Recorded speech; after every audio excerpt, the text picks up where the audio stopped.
असं आहे की अधिकृत आकडे देखील ते जे सबमिट करतात ना ते देखील बघून घ्या आपण. त्यामुळे केंद्र व राज्य शासनाचे सर्व अधिकारी कर्मचारी निमशासकीय संस्थांचे अधिकारी आता 6व्या वेतन आयोगानंतर 7वा सोडून द्या 6व्या वेतन आयोगानंतर 25,000 रुपये महिन्याच्या कमी कोणाचंच पेमेंट नाही आहे. 25,000 रुपये महिन्याच्या कमी. आता जो खरा शेतकरी आहे या शेतकऱ्याला 25,000 रुपये महिना मिळतो का हो? त्यामुळे हे जे आहे म्हणजे लोएस्ट ग्रेडचा देखील जो आहे त्याचे 25,000 रुपये अशी परिस्थिती आहे. त्यानंतर निवृत्ती वेतन धारक आपण असा म्हटलेला आहे की 15,000पेक्षा ज्याचं निवृत्ती वेतन जास्त आहे. आता 15,000 रुपये म्हणजे आपण जर विचार केला एक शेतकरी जो केवळ शेतीवर अवलंबून आहे त्याचा विचार करा बरं. त्याला निवृत्ती वेतन नाही, त्याला महिन्याला वेतन नाही, त्याला काहीच नाही आहे. त्यामुळे हे 15,000 रुपयापर्यंत निवृत्ती वेतन आणि 15,000चं निवृत्ती वेतन म्हणजे हे बरेच वर्चस्व लोक येतात त्यात. त्यानंतर आपण वेगवेगळ्या ज्या सहकारी संस्था आहेत त्याचे अध्यक्ष घेतलेले आहेत, सदस्य नाही घेतलेले.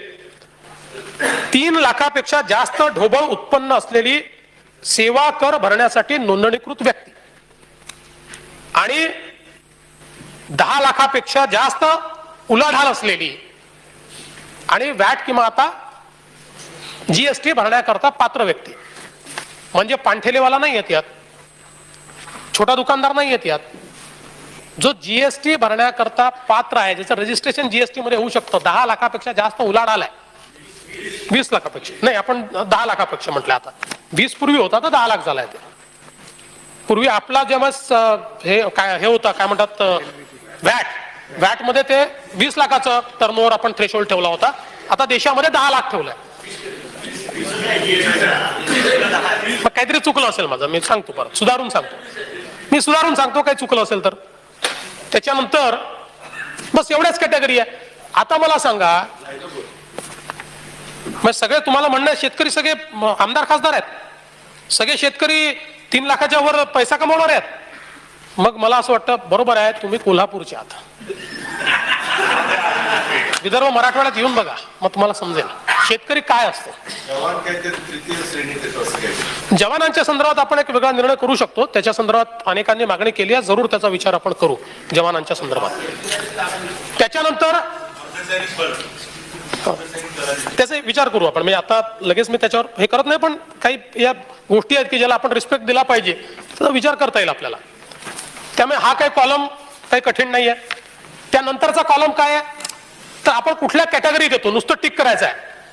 म्हणजे 1.5 लाखाच्या कॅटेगरीत येतो की 1.5 लाखापेक्षा जास्त असून 1.5 लाखाची कर्जमाफी म्हणजे ओटीएसच्या कॅटेगरीत येतो की आपण प्रोत्साहन योजनेमध्ये येतो म्हणजे वेळेवर भरलेला आहे त्या योजनेमध्ये येतो की 15-16चं आता पुनर्गठित. आता त्याचा मी निर्णय जाहीर केलेलाच आहे त्यामुळे फक्त ती कॅटेगरीज असणार आहे, तेवढं टिक मार्क त्याला करायचं आहे.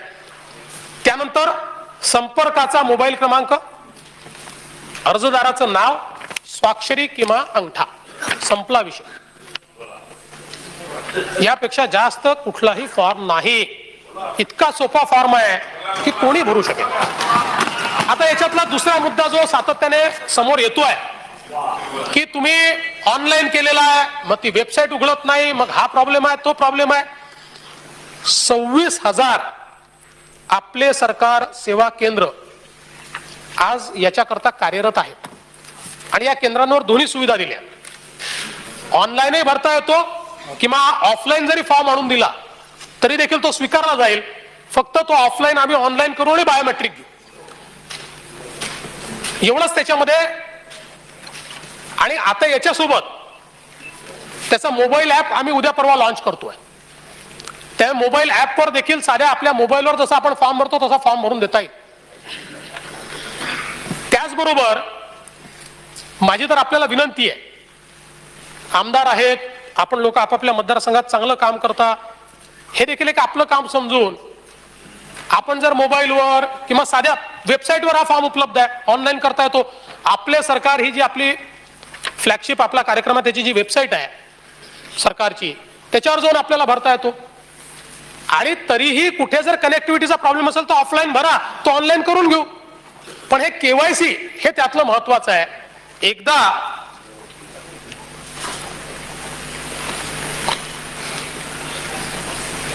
ह्याच्यामध्ये माजी सैनिक वगळून म्हटलेलं आहे, पण ते आजी सैनिकाचा विषय आहे. मला ते विभागाने पाठवलं की माजी सैनिकांना तसे आपण त्या कॅटेगरीतनं म्हणजे 15,000च्या पेन्शन मधून त्यांना वगळून टाकलाय. पण तुमचा विषय आजी सैनिकांचा, त्याचाही काय विचार करता येईल तो बघू. त्यामुळे हे जे केवायसी आहे हे जर केलं तर घोस्ट अकाउंट दूर होतील, खरे अकाउंट. आणि आता रोज माझ्याकडे पत्र येतात की आम्हाला कर्जमाफी नको, अशा लोकांनी फॉर्म भरू नये, त्यांच्याकरता ही सोय आहे. आता समजा असे काही 1% असतील, 0.5% असतील. मागच्या कर्जमाफीत काय झालं, अशा 0.5% लोकांची कर्जमाफी आपण करून टाकली, जे म्हणतात आमच्या करू नका. म्हणजे खरं तर एक गोष्टीचा अजून उल्लेख मी केला पाहिजे की इतकी समाजात संवेदनशीलता आहे. अनेक लोक बाबा एवढा बोजा पडणार आहे तर तो बोजा आम्ही शेअर करतो म्हणून हे आपण एक अकाउंट उघडलेलं आहे. म्हणजे अनेक आमदारांनी देखील त्यात आपला पगार दिलेला आहे. पण सामान्य माणूस, एक नर्स आहे 80 वर्षाची, तिने तिचं पेन्शन देऊन टाकलं 50,000 रुपये या शेतकरी कर्जमाफी करता की माझ्या ह्याच्यातनं करा. असे अनेक आहेत. म्हणजे माझ्याजवळ मी कधीतरी ते वाचूनही दाखवेल, कारण अशा लोकांना जाऊ दे, त्यांना रिकग्निशन नको आहे, पण आपल्याला देखील समाजासमोर अशी माणसं आणली पाहिजेत. इतक्या वेगवेगळ्या प्रकारे लोक हा पैसा देत आहे, तो जो काही उभा राहील.